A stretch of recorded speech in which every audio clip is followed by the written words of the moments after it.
Can I welcome all of you very, very warmly. I think it's been nearly 2 years since we were able to meet in person, so this is our first meeting together and actually able to see each other. Thank you for coming, and it's very good to break the ice and to begin to meet, come back, see each other. During all this time, Lee has welcome. And once you've sat down, the rule is you can take the mask off. During these months, Lee has kept the club going, as you know, and constantly enabling us to meet each other virtually. And Michael as well. And Michael. Now, today is our annual colloquium on one of Sir Walter Scott's books, and as you know, the book we're looking at today is Kenilworth, and Kenilworth was published on the 13th of January 1821. Our two speakers are Professor J.H. Alexander, Ian Alexander, who actually is joining us from Oxford, and Lee Simpson. Let me give a short introduction to each of them and then one or two other notes, and then we'll begin with Ian Alexander's presentation.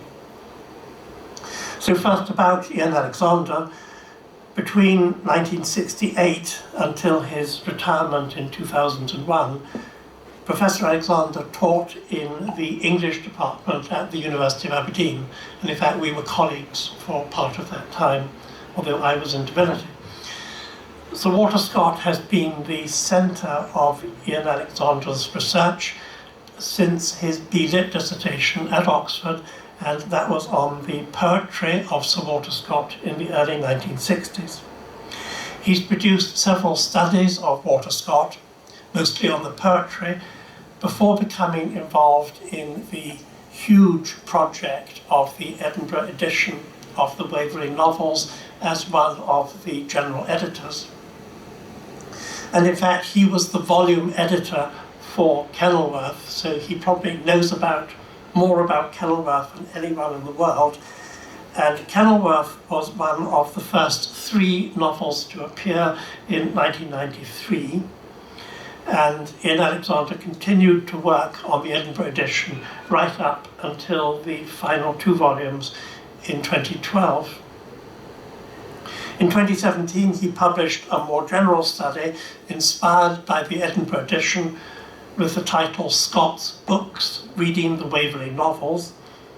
And in recent years, his research has moved south, as it were, and he's now one of the editorial team for the Oxford edition of Charles Dickens. Now, Lee Simpson is with us, and rather than virtually with us. Lee, as you know, Lee has been actively involved with the Edinburgh Sir Walter Scott Club for more than 20 years. He served as co-editor of the annual bulletin and as the events convener for over a decade. He has been the treasurer since 2003, and he maintains the club's website and all of its social media accounts. And honestly, I think that there is nobody who has done more to help the club and to keep it going, especially during the COVID time, maintaining the website and the archives. Without his dedicated work and the work of and the work of Michael, we would have floundered during COVID. Instead, with the online presentations and lots of good ideas, the very interesting virtual dinner, enjoyable dinner which we had, the club has flourished and now has a wider audience across the world. When he's not doing Sir Walter Scott, Lee is a self-employed wedding DJ and photographer, and he's worked at over 1,000 weddings under the stage name of Lee Live, So if anyone's planning to get married, you certainly know who to go to. And he's won a number of awards in this, and he's married and has 2 children. He is extremely active. He jogs, he does woodland walks, and he goes swimming outside, breaking the ice. I mean, amazingly so, breaking the ice so that he can swim. Now, a couple of notices. Lee has put out a number of the earlier copies of the bulletin. These are on the glass over there, and if these are free, and please help yourselves if you'd like any of these. They're beautifully produced, highly informative, and all done by Lee. And the other thing which I would say is that our annual dinner, which has been postponed, is going to be in the new club on the 2nd of September. Our current annual president is Murray Pittock, Professor Murray Pittock, and he will preside rather than the chairman. Murray will preside on this occasion, and the principal speaker is Sir Tom Devine, who was our president last year and didn't have an opportunity to speak because everything was closed down. Now, there are still places at the dinner, and if anyone would like to come, please may I encourage you.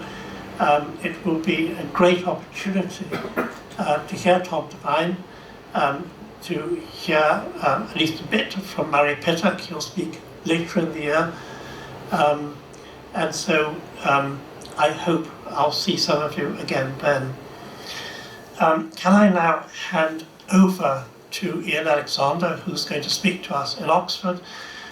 He is speaking first, and he'll be followed by Lee, and hopefully we'll have some questions.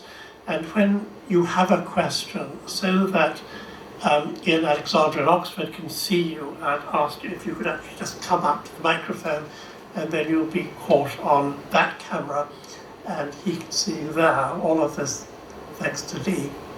So Iain, can I leave it to you, please? Thank you very much, Ian. Am I coming through in terms of sound all right? Yes. Good, excellent. Well, it's a great pleasure to have this opportunity to say a few words about Kenilworth in its bicentenary year. Since working on Kenilworth intensively 3 decades ago, I've had occasion to revisit it on several occasions, and I'm glad to report that my most recent rereading in preparation for this colloquium has suggested that it has not lost its power. It doesn't disappoint. Now, I wouldn't put Kenilworth personally among the very finest of Waverley novels, Waverley, Tale of Old Mortality, Heart of Midlothian, Bride of Lammermoor, Red Gauntlet, perhaps 1 or 2 others. It hasn't quite their range or their plenitude of heart-stopping moments. And of course, inevitably, the Scots language is entirely absent. But it offers a remarkably assured narrative with a carefully controlled richness. And my latest reading has confirmed for me the justice of Balzac's judgment that of the series, Kenilworth boasts a plot le plus grand, le plus complet, le plus extraordinaire de tous. Now, I am an editor, and you won't be surprised, therefore, that I'll be focusing on a handful of small details. But I do promise I won't be talking about commas and dashes, however fascinating. Perhaps I'll be a bit self-indulgent, though. I'll be taking 3 details from the first chapter, which had not before struck me as particularly telling, but which jumped out this time round. And I hope that an exploration of their significance will be interesting in itself, and that it will suggest ways of looking at the work as a whole. Kenilworth is one of a minority of Scott's novels to dispense with introductory material. When we open the book, the first words we encounter are these. Chapter 1. I am an innkeeper, and know my grounds, and study them. Brain a man, I study them. I must have jovial guests to drive my ploughs, and whistling boys to bring my harvests home, or I shall hear no flails thwack. The New Inn. For some of us, Scott's chapter mottos are one of the chief delights of his fiction. Both those drawn from texts, familiar and unfamiliar, and the many, of course, composed by Scott himself. If one's so inclined, and has the leisure to do so, one can spend many happy hours exploring the relationship between the mottos and their chapters. That motto for the first chapter of Kenilworth is basically straightforward and efficient. The bonny black bear at Cumnor is one of the key locales of the novel, along with the neighbouring Cumnor Hall, the court in London, and of course, Kenilworth Castle. So Scott starts off with a quotation from Ben Jonson's late play, The New Inn. For readers who don't do mottos and exercise their right to engage in what Scott calls the laudable practice of skipping, the first paragraph of the narrative offers a similar emphasis. It is the privilege of tale-tellers to open their story in an inn, the free rendezvous of all travellers, and where the humour of each displays itself without ceremony or restraint. Scott's sentence has none of Jonson's gusto, and those who skip the motto, as they have perfect right to do so, have to wait a few paragraphs before Michael Lambourne's arrival unleashes the verbal exuberance that distinguishes much of the speech in this novel, as it does a year later in The Fortunes of Nigel. The settings of these two works, Kenilworth and Nigel, give Scott the ideal opportunity to foreground for all it's worth his adoption of Elizabethan Jacobean stage rhetoric as the basis of his period language. One could envisage the Jonson motto as being like an inn sign, advertising the piquant fare to be found in the establishment. Acting as an inn sign is probably this motto's most important function. But some readers may want to explore further. With many of Scott's mottos, this can be done on the basis of existing knowledge, as with the second chapter of Kenilworth and the Merchant of Venice. But not many of Scott's readers, then or now, will have been familiar with The New Inn. The New Inn is hardly recommended reading. Much of it is Jonson at his most rebarbative. He reduced even Coleridge at one point to an expression of despair, most abominable stuff indeed. And its plot is truly absurd. But it's quite possible that without The New Inn, Kenilworth would have been a markedly different work. The scenes in Jonson's Inn are dominated by a contrast between the exuberance expressed by the host with his demand for jovial guests and the melancholy Lovell, who is unable to declare his love. In Kenilworth, Tressilian's frustrated love is entirely different from Lovell's, but it may well be that it was Jonson's central contrast between communal tavern joviality and personal melancholy that set Scott's opening scene in motion, with all the implications for the depiction of exceptional public splendour masking private misery, which lies at the heart of the novel. So much for the opening motto. The second of my three details can be found in the first speech of Scott's host, Giles Gosling, as he joins in the banter between Lambourne, John Tapster, and Will Hostler. The Tapster has said, "There are but 4 miles betwixt us and Oxford. Marry, if my ale did not convince the heads of the scholars, they would soon convince my pate with a pewter flagon." "Call you that Oxford logic?" replies Lambourne, leading the host to respond in his turn. "Is it logic you talk of, Sir Guest? Why then, have at you the downright consequence. The horse to the rack, and to fire with the sack." Characteristically, Scott gives Giles a Shakespearean phrase, slightly modified from "have at thee with a downright blow," but it comes from a minor character in Henry VI, Part 2. So readers are not likely to pick it up consciously. The couplet, "the horse to the rack and to fire with the sack," is from an even less familiar text, but it is one of great importance for Kenilworth.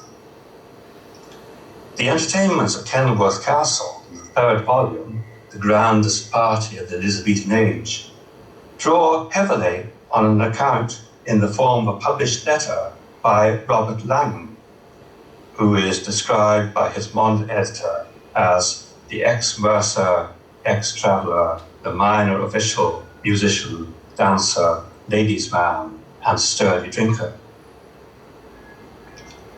At the very end of his letter, Langham asks that his regards be passed on to an acquaintance, using the couplet as what he calls a token.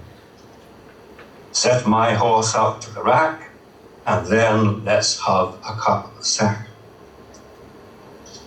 Scott doesn't identify his source, so his readers will simply have appreciated the energy with which a sentiment appropriate to a landlord is expressed, the meaning being, in prosaic editorial language, "Put the horse to the stable rack holding its fodder, and mull the dry wine."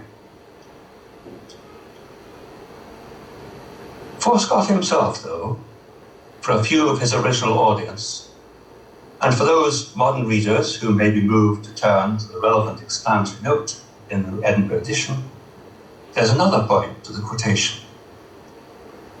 Right at the beginning of his novel, Scott introduces this couplet, adapted from his most substantial historical source. That suggests he knew with some precision where he was heading. He's putting down a private marker at the outset, and perhaps sharing a little joke with readers in the know by beginning his novel where Langham ends his letter, with a token. Scott's method of composition involved at least an element of working things out as he went along, submitting to, as he puts it, the demon who seats himself on the feather of my pen when I begin to write and leads astray from the purpose. Characters expand under my hand, incidents are multiplied.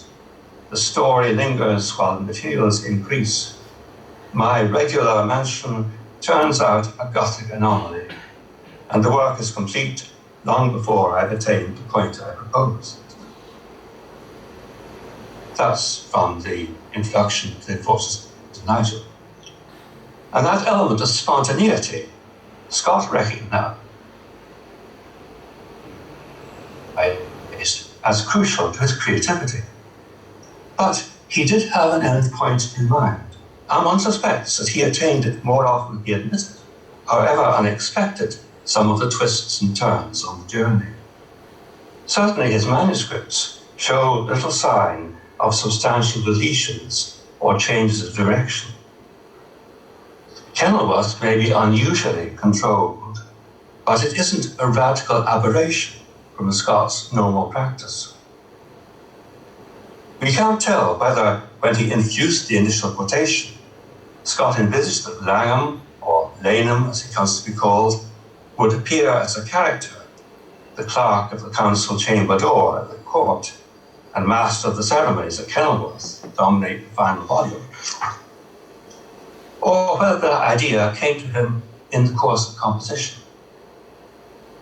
But it seems entirely fitting that Lanham should appear in these roles, whether by design or by the prompting of the demon sitting on the author's pen.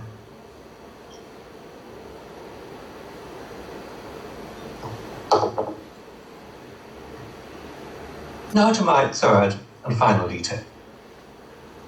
This is just a single word, a name. Among the regulars at the Bonnie Black Bear is the cutting Mercer Avenue, young Lawrence Goldthread. He plays a minor part in the action, unwillingly providing a horse for Amy's escape from Cumnor Hall. But it's the surname that's important.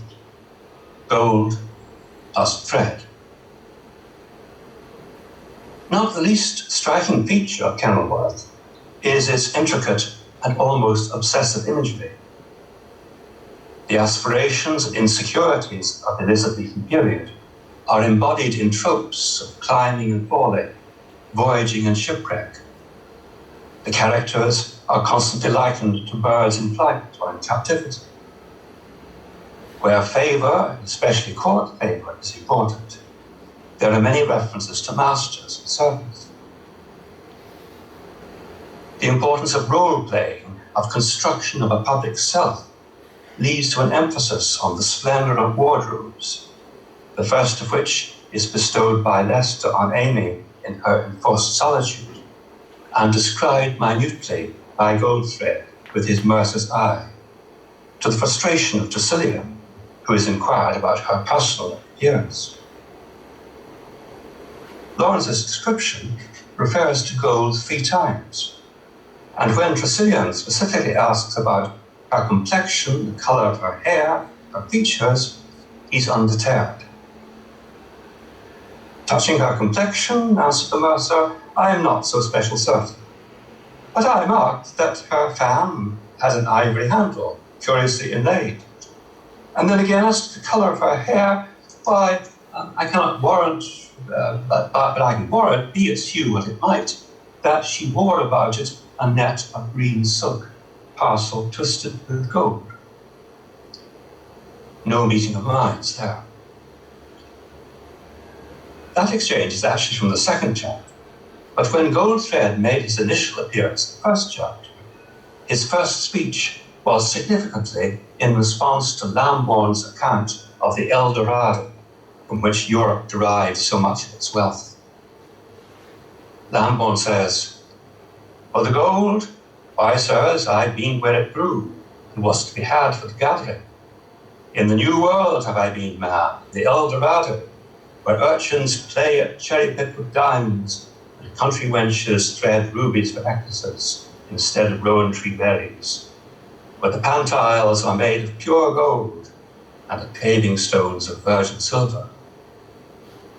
By my credit, friend Mike, said young Lawrence Goldthread, cutter of Mercer Avenue, that were a likely coast to trade to. And what may lawns, cypresses, and ribbons fetch, where gold is so plenty? Scott doesn't go into the question of colonial exploitation. It's one of the controversial subjects that he tends somewhat to skirt round. But it must be significant that the adventurer who extols the El Dorado is a coarse, brutal drunkard, and one with a ready command of rhetorical swagger. The many repeated references to gold in the novel are thus all tainted, as is Elizabethan splendour in general. Well, I hope that these 3 details, the motto, the couplet, and the name, will have been of some interest in themselves, and they will also have opened up some wider issues. As you have gathered, I see them as being linked by their contribution to the exceptional control and tight focus evident in Kenilworth. And I'd like to add, as a coda, 2 further details, briefly, that have struck me in thinking about this control. The first is a matter of style. In chapter 16, Elizabeth asks Leicester and Sussex to join hands and forget your idle animosities. The 2 rivals looked at each other with reluctant eyes, each unwilling to make the first advance to execute the Queen's will. Sussex, said Elizabeth, I entreat. Leicester, I command you. Yet, so were her words accented, that the entreaty sounded like command, and the command like entreaty. The superb balance there, the conscious authorial poise, suggests Elizabeth's ability to control unruly forces. Of course, there are things she cannot control, Amy's death being one result. And historically, things were a lot more complicated than in the fiction, which reduces the rivals to 2. There's a balance of even greater force in the following chapter, where Shakespeare makes his brief appearance and is seen by 19th century Baldartry as transcending his splendid but tainted age. The player bowed, and the Earl nodded and passed on. So that age would have told the tale. In ours, perhaps, we might say the immortal had done homage to the mortal. My other striking example of a controlling device involves an image, but in this case, not one of the most obviously pervasive obsessive tropes. In chapter 5, Forster expresses his disapproval of the dependence of Leicester, whom he takes to be fulfilled in all nobleness, on such debauched servants as Lambert. In response, Varney asserts that the Earl needs a wide variety of followers to carry out different tasks. These are, as he puts it, the engines, the springs, the screws, the tackle and braces, by which great men rides in stirring times.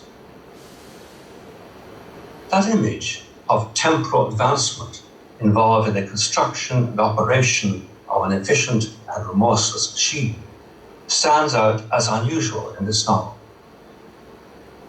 It's briefly reinforced in chapter 18, when Varney is working on his plan to detain Amy at Cumnor as a device I have on the stiffy. And again in chapter 37, when Leicester, forced to appear untroubled as events unfold disastrously in his castle, is reduced to an automaton. All this leads up, whether consciously or unconsciously, to the catastrophe, where Varney devises in the falling drawbridge a fiendish mechanical perversion to achieve Amy's death. As the reader closes this book, the final lines of Mickle's Cumnor Hall ring in their ears and ending the unrelenting march of 3 chapter mottos from that dark ballad. It is like shutting the lid on an ingenious machine constructed by Walter Scott. Thank you.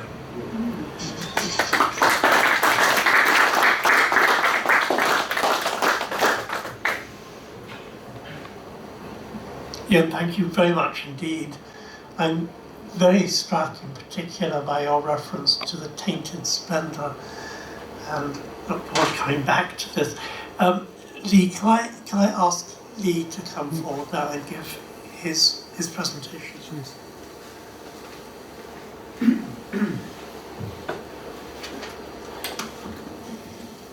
Well, thank you. I was invited to do this simply because Michael had heard that I'd read Kenilworth many times. But like the Earl of Leicester, I too have a secret. I've not been to university. I'm not credible, really, to give you an in-depth discussion and a dissection of this novel. So what does it mean to me? The reason I volunteered is because this novel reminds me of a truly great friendship, and every time I read it, I have that connection to a friendship long gone.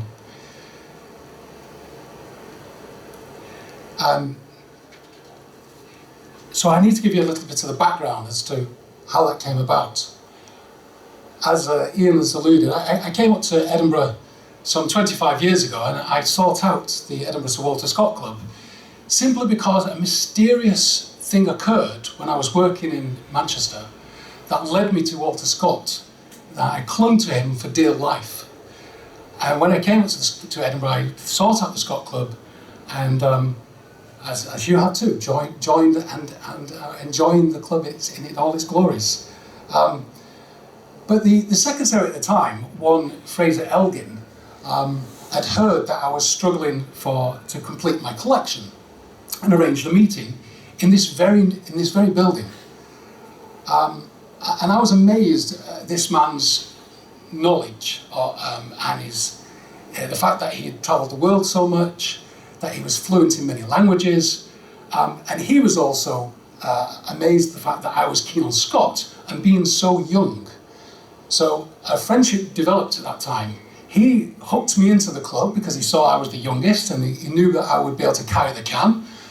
And I asked him if he would become my mentor, as a business mentor that was at the time. In fact, that actually didn't occur straight away. It was this novel that preceded this. So I met Fraser a couple of times in order to learn the accounts, because that's the job he wanted me to do. And it was on that occasion when I discovered that he was fluent in Latin and Russian and Greek and French and so many other languages.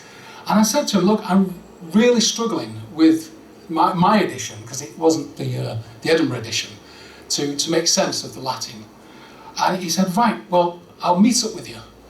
And the friendship blossomed over several years before I was married, where he'd come round to the flat I was renting round the corner here, and I'd cook up a meal, and after the meal we'd sit down and we'd both take a chapter or a page, and we'd spend 4 or 5 hours every Sunday reading, starting with Kenilworth, and then he'd go over the Latin.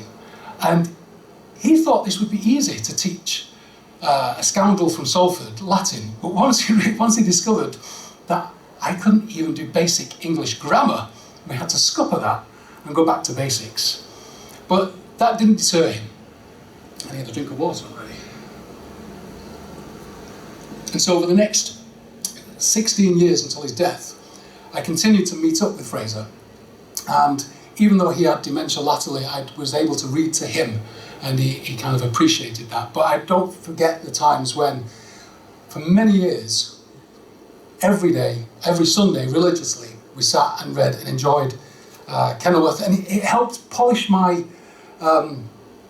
character in a way, because I discovered there was many words that I was pronouncing incorrectly, and he helped me.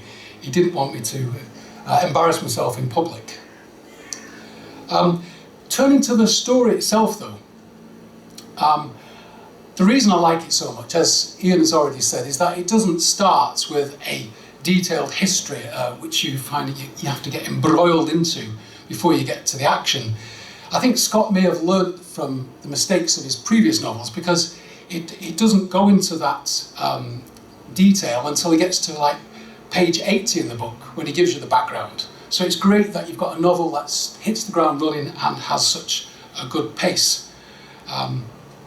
The pace continues, I'm sure you've all read it, and the only hindrance I believe is with this novel is that when he has to go in search of, to get his horse shoed, I think that is the only time it really slows down, but he's introducing necessary characters, such as Flibbertigibbet and Wayland Smith, and I can see his purpose for doing that, but that, to me, that's the only point where he really slows down the pace of the novel.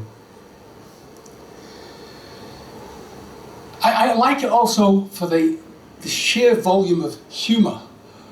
Even in the first chapter, Goldthread is a comedian, and it really does make me laugh, and I savour reading those words, because it's the detail, and it's that language that I don't think any other author is capable of writing in that style. Scott brings us, with his descriptions, into an immediate present. We're sharing the characters' feelings in ways that I've never read in any other author. And other than the Latin, I do find it really easy to read.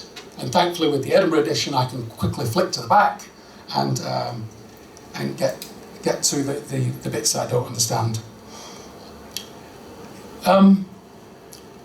But Scott in general, to me, he's a man like no other, predominantly because of his style.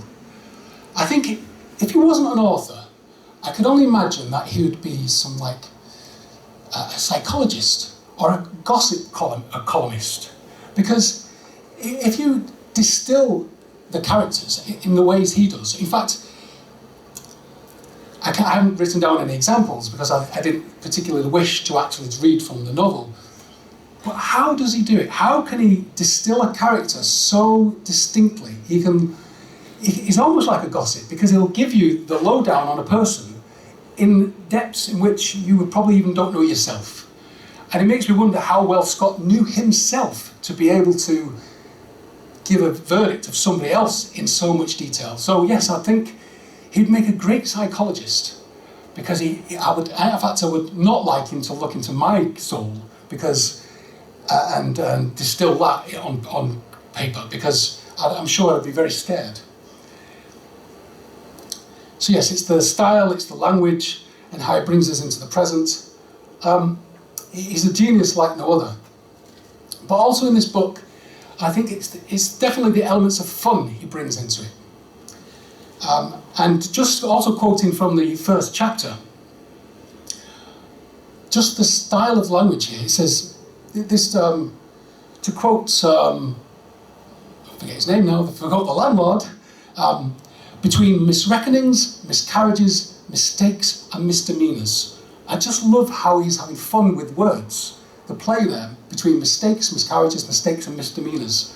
You know the line where he would have given the devil the key to keep. Yeah. And also, the thriftless, godless nephew adrift again.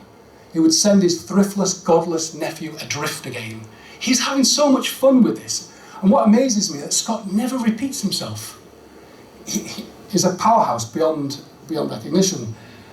A pretty piece of painted Eve's flesh. He was absolutely, an absolute pure genius. And for those reasons, I really savour reading Scott, and in particular, reading Kenilworth. And if anybody comes to me and asks, do you recommend a novel, I will always recommend Kenilworth, simply because it is fast, there's no detailed history to try and get through at the start. And yes, there's a few classical allusions and Latin to decipher, but we have the Edinburgh Edition, which helps people get through it. So the reason I will continue to read Scott and continue to read Kenilworth is for that very reason. But I'm sure all of you in this room who've read it cannot forget that the defining moment when Elizabeth discovers the truth. Do you remember that in the story, just before the end? How Scott was able to write that piece, to portray this woman who's very thoughtful and powerful, and portray it in a manner where she doesn't completely lose it, but you know she wants to. I think it's writing beyond excellence. So I will always continue to read Scott. I'm grateful for the Walter Scott Club and giving me a friendship that endured until Fraser died. And thank you for allowing me to give you my version of why I enjoyed the novel. Thank you.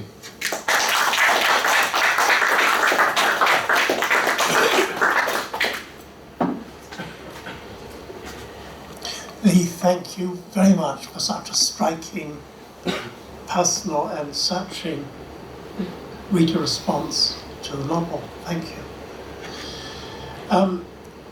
Now, I think both Iain and Lee are willing to answer questions. Perhaps I can just begin with something actually which hasn't been referred to so far. Iain, could I ask if you can tell us anything about the reception of Kenilworth? Did it, like some others of Walter Scott's works, lead to dramas, to operettas or performances? And what was the response of readers at the time, the popularity at the time of the novel in 1821? Yes, the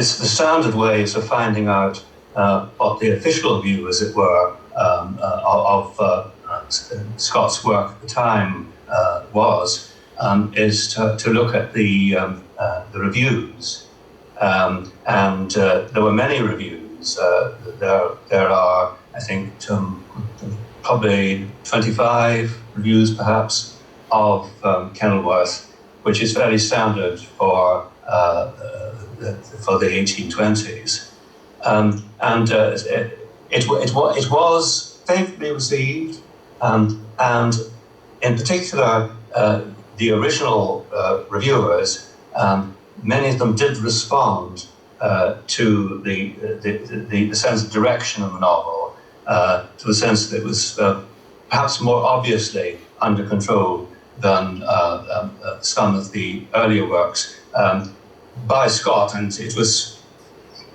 fairly generally known that Scott was the author, although, of course, officially they were anonymous. But looking back, there are certainly criticisms of sometimes a lack of control in the way of the novels. And Kenilworth was singled out by many reviewers when it first appeared as being a work in which there was a good deal of clarity. And also, I think several of them made the point that it is a very dramatic novel, perhaps fittingly for one that has Shakespeare actually included in it. And that quite a number of the scenes would make good dramatic scenes, and then one finds the same sense of response to the control of the novel in that famous Hamlet of Balzac's. And it wasn't one of the novels that was dramatized or was the basis for operas on a large scale, but there were a handful. Though I have to confess that I haven't read or heard the dramatic or operatic versions of the novel. But I imagine that this will be something which there's a good deal in the novel which can be drawn on without too much effort, I imagine, for those purposes. No, thank you. Thank you very much. Other questions? Please come forward, and then Iain will be able to see you because of the camera. And God almighty me. What's this? On view. Oh my goodness. Well, greetings all and fellow readers. I feel as if I've had to catch up after 60 years in what used to be drummed into do 2 books out of for the hires in the middle 1960s. And here we are, and you could almost begin the comment by, "'Tis many years since the reading of compulsory." But I did the antiquary and basically let go at that. But I've got drawn in with our wonderful societies, and it's a kind of like a recapitulation a bit, but time is so short for us all now, and we do tricks like at speed, get the text, back end, front end, a couple of pages in the middle. Oh God, just now I do begin to remember. But to be, not make too much of a joke about it, in fact, actually to enjoy it. What I've got latterly to most enjoy when coming to a great man's great work is how on earth did he do it, and in the speed and in the time. And so my main credit is actually to all the shoot industry. I see this in Byron societies, Burn societies, and the Scott work, which is kind of recherche, more appreciated sometimes abroad than at home. So my real question in the, I've been picked to the post on Ian asking about the reception and readership, and how on earth was it that a man so steeped in this, in Scotland, or giving a new picture after 1745, suddenly completely took a complete jump to look at English concerns with their own politics. And it's always very interesting, what piece of history does a man today choose of maybe 3 or 4 centuries back that may have a most unusual resonance, or a most pertinent resonance to the time in which the man is writing today. So my question really would be, can our honoured speaker tell us a wee bit about what provoked or stimulated Scott in his travels in England and picking up ballads that got him really, really going? Just to, I know he likes picking point detail, but could he give us any thing that really tipped him over? This is my next book. So this here is the book, and it's as big at the beginning as it is at the end now with the additions. So this is, I get my O-level University of the Third Age from this wonderful text, Penguin Best. Yes, so one of the central questions about Kenilworth, which is a bit of a mystery, is why Scott actually wrote it, what led him to write it. With quite a lot of the novels, one can trace the genesis of the novel in some detail, and how it came into his mind and so on. In the case of Kenilworth, some of the credit, it seems, although one is dependent on Lockhart, and of course one never quite knows Lockhart, but some of the credit seems to be due to Archibald Constable. And it was Constable, according to Lockhart, who suggested that since Scott in the Abbot had presented a memorable picture of Mary Queen of Scots, that there might be the possibility for a companion portrait of Elizabeth. Although, as Scott himself says, when he wrote about Mary Queen of Scots, he had many, as a Scot, he had many deep feelings about Mary Queen of Scots, which couldn't quite be replicated for Elizabeth, for better or worse. And then this joined up, I think, with, and this happens with several of the novels, something from his very early reading. And this is that strange little ballad by Nichol, Cumnor Hall, which he'd read as a teenager. And that had been lingering in his mind and working away in his mind. And those two impulses seem to have come together. And also, of course, his deep knowledge of and profound love of Elizabethan and Jacobean drama. That is something which, in a sense, he'd been exploiting in all of his novels with his period English language, and particularly perhaps in Ivanhoe, which, although it's set some centuries earlier, basically the language is still Elizabethan Jacobean stage language. And with Kenilworth gave him the opportunity for that to be foregrounded and really to take off and to be a major sense of the personal enjoyment. So I mean, I would put those three elements together, and they don't entirely explain it, but they perhaps sketch in a bit of the background what yeast was seething away in his brain, which led him to write Kenilworth.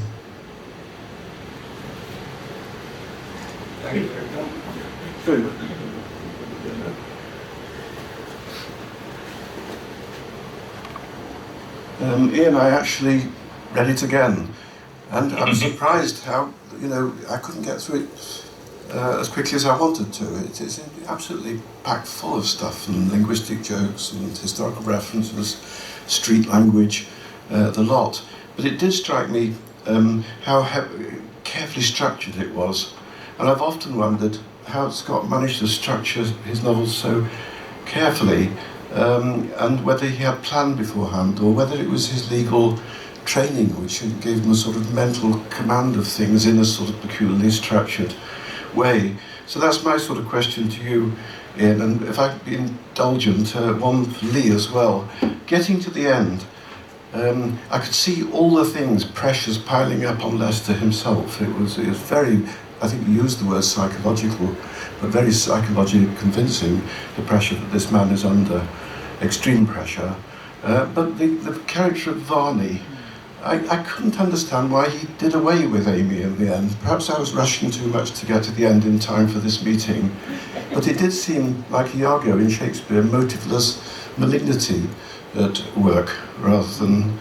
is it to his advantage to kill Amy at the end? Surely Lester will be furious, having given instructions for the opposite to be the case. And I just wondered if you had any comment on that, whether the plotting and motivation does slip a little bit in the course of the novel. Yes, that's a fascinating question. I suppose in a sense, almost the most obvious answer would be without Amy's death, how would the novel end? If you write Amy's death out of the novel, what might have happened? Amy's death makes for a very good novel. And it's rather, in a sense, it's rather like the point that's quite often being made, that one may be entirely in favour of the abolition of capital punishment, but the abolition of capital punishment really is not a good thing for the crime novel or the detective novel, because the execution at the end is another very good way of ending a novel, well, from Waverley onwards. So I mean that's, in a sense, that's perhaps a naive point, but I think maybe it is of some importance. In terms of Lester and Varney, I think there's a suggestion that things are leading to a desperate way up, that there's an essential sort of negativity, an essential death wish almost, at the heart of both Lester and Varney, that is fulfilled in the death of Amy. Now, in a sense, that may be pushing a bit hard, I suggest a naive explanation, and one which perhaps is a bit too fancy, too fanciful. But perhaps there's something in the middle that people can think of in the room there that would make better sense. But it is, in fictional terms, it's a good death. And I promised I wouldn't talk about commas and dashes, but in the sentence that describes the opening of the trap door and so on, we did, we were very happy to be able to follow the manuscript punctuation with its dashes rather than the more formalised punctuation which one finds in the original printed editions. So that gives me an opportunity to come back to the editorial side. I'll just say, yeah, I think it answered your question as well, but I think it was just bitter. I mean, in one word, that's probably the reason why he wanted that to happen, because he had designs on her and he knew they wouldn't get fulfilled. I mean, there's multiple reasons why he wanted her. out of the way so he could obviously be the king's lackey. But he wanted her for himself. At the start, he knew he had designs on her. So yeah, definitely a bitter and twisted individual at the end, I think. But interestingly, just can I add about Amy? I do like Walter Scott's female characters because most of them are fairly strong. But Amy's just this flip-flop, naive girl. Sometimes she's a spoilt brat. Sometimes she's really grand and can control her emotions. But there are other times you just want to give her a shake and say, "Come on, it doesn't have to end like this." But we know the ending. Yes, please come up. Please come up and then. Oh, right, okay. Otherwise, obviously, you're invisible. I'm on. Over here. It's behind the microphone. Ronald Reagan. Just a quick question. I thought it was based on historical fact. I thought there was an Amy that died. Yeah.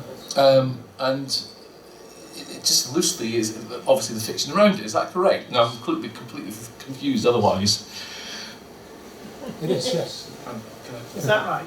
Yeah. So I'm sorry, I didn't catch the sound's a bit muffled. Well, you say it again. I'll say it again. I thought it was based on historical fact that there was an Amy. Yes. She was murdered, or possibly. Well, we don't know the circumstances.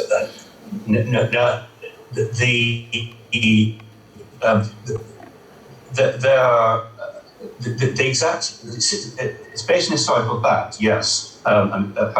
She did exist, and she died, in fact, before the date of the setting of the novel. She did die at Cumnor. She fell down the stairs. It is thought, but it's not known. But the accepted, most generally accepted explanation nowadays is that she was actually quite happy, reasonably happy, in her seclusion at Cumnor, but she developed a form of cancer, and the cancer affected her balance, and she fell down the stairs, and that is the closest that we have to, as it were, a historical diagnosis. But the rumor of the murder, of course, does go back to Elizabethan times. So it, as do many other nasty rumors about Leicester. He may not have been the most admirable of characters, but he doesn't seem to have been the serial poisoner that he was accused of being then. Okay, thank you.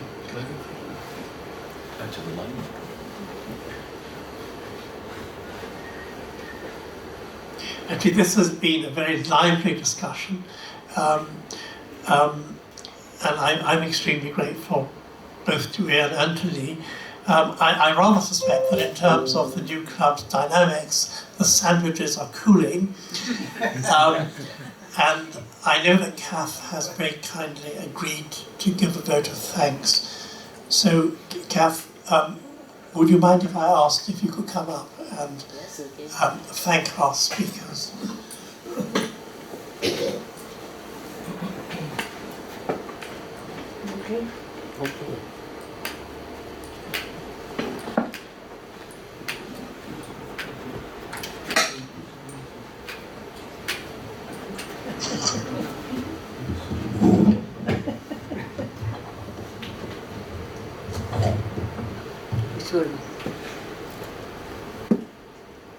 On behalf of the Edinburgh Sir Walter Scott Club, it's a great honour to propose the vote of thanks for such a unique day. We've set Walter Scott opening his book, and as you know, those of you write, the first chapters are the most important, the stand, the language, the control, and we've sat with him as he started the book, and that was a most unique point of view, which we loved. We had the details, we had the advancement and the gold which goes with all Elizabethan work, and indeed with all work there's got to be advancement. And of course, as you say, we have the murder, because you need a good murder to finish up any book. I loved Lee's account of Kenilworth. My own was different because I was educated in a University College, Galway, and we had Heart of Midlothian. It could have been in Urdu, because one hand was at the back of the book. We didn't know what they were saying half the time, and then we did, there was the richness. But Kenilworth was an opening to a different world, a different person. So really, ladies and gentlemen, I think it's been a day when we've been enlightened and entertained. Thank you very much.